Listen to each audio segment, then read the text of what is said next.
গভীর জঙ্গলের উপর দিয়ে এক ঝড়ো বিকেলে উড়ে যাচ্ছিল এক রাজকীয় ঈগল। তার চোখে বজ্রের আলো, নখে মৃত্যুর ধার। নিচে পাহাড়ের গুহায় ছিল এক চিতা, দ্রুত, শক্তিশালী, কিন্তু আহত। আর ঠিক পাহাড়ের শীর্ষে অপেক্ষা করছিল বাজ, আকাশের গতিদেবতা। অজগর সাপ একসময় এই তিন প্রাণীর জায়গা দখল করেছিল। সে ছিল নিষ্ঠুর, চিতার সন্তান খেয়েছিল, বাজের ডিম নষ্ট করেছিল, আর ঈগলের বাসা ধ্বংস করেছিল। তিনজনই প্রতিজ্ঞা করেছিল প্রতিশোধ নেবে। রাত্রি নামল।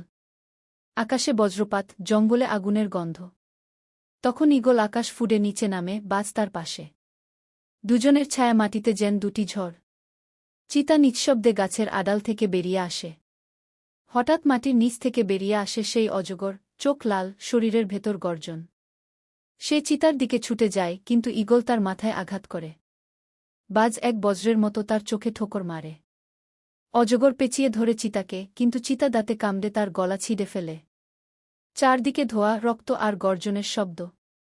শেষে অজগর মাটিতে নিস্তব্ধ হয়ে পড়ে। ঈগল পাহাড়ের চূড়ায় বসে ডানা মেলে সূর্যের দিকে তাকায়।